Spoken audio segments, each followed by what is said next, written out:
स्वागत है आप सभी का मेरे YouTube परिवार में। आज मैं आप सभी को जाति प्रथा पर आधारित एक पुस्तक का अध्याय पढ़कर सुनाने जा रहा हूं। मैं उम्मीद करता हूं कि आप इस जानकारीपूर्ण वीडियो को पसंद करेंगे। कृपया चैनल को सब्सक्राइब करें, इस वीडियो को शेयर करें और बेल आइकन को जरूर प्रेस कर दीजिएगा ताकि मेरी आने वाली हर वीडियो की नोटिफिकेशन आपको मिलती रहे। सकता है किसी भी देश की अधिकांश जनता विचारशील एवं क्रियाशील जीवन व्यतीत नहीं करती। ऐसे लोग प्रायः बुद्धिजीवी वर्ग का अनुकरण और अनुगमन करते हैं। यह कहने में कोई अतिशयोक्ति नहीं होगी कि किसी देश का संपूर्ण भविष्य उसके बुद्धिजीवी वर्ग पर निर्भर होता है।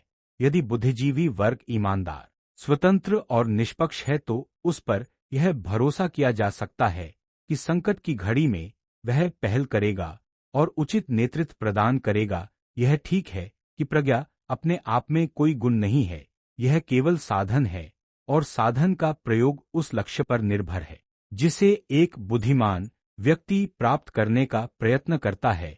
बुद्धिमान व्यक्ति भला हो सकता है लेकिन साथ ही वह दुष्ट भी हो सकता है। उसी प्रकार बुद्धिजीवी वर्ग उच्च विचारों वाले व्यक्तियों का एक दल हो सकता है जो सहायता करने के लिए तैयार रहता है और पथभ्रष्ट लोगों को सही रास्ते पर लाने के लिए तैयार रहता है।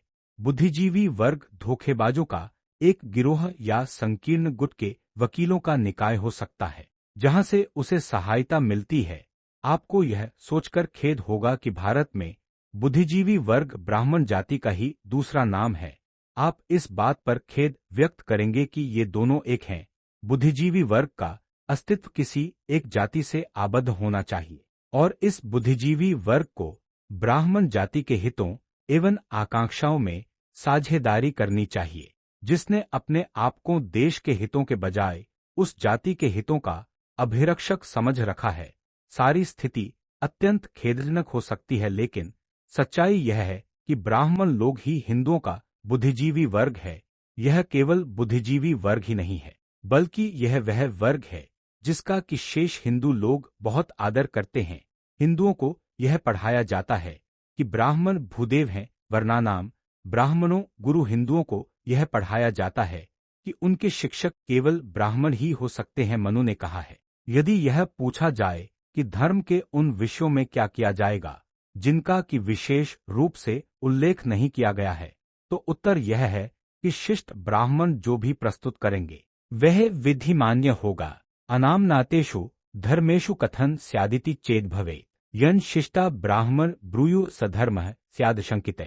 जब ऐसा बुद्धिजीवी वर्ग जिसने शेष हिंदू समाज पर नियंत्रण कर रखा है जाति व्यवस्था में सुधार करने का विरोधी है, तभी मुझे जाति प्रथा समाप्त करने वाले आंदोलन का सफल होना नितांत असंभव दिखाई देता है। मैं यह क्यों कहता हूँ कि यह कार्य असंभव है, इसका दूसरा कारण तब स्पष्ट होगा जब आप यह याद रखेंगे कि जाति व्यवस्था के दो पक्ष हैं। पहले पक्ष के अनुसार मनुष्यों को अलग अलग समुदायों में विभाजित किया जाता है।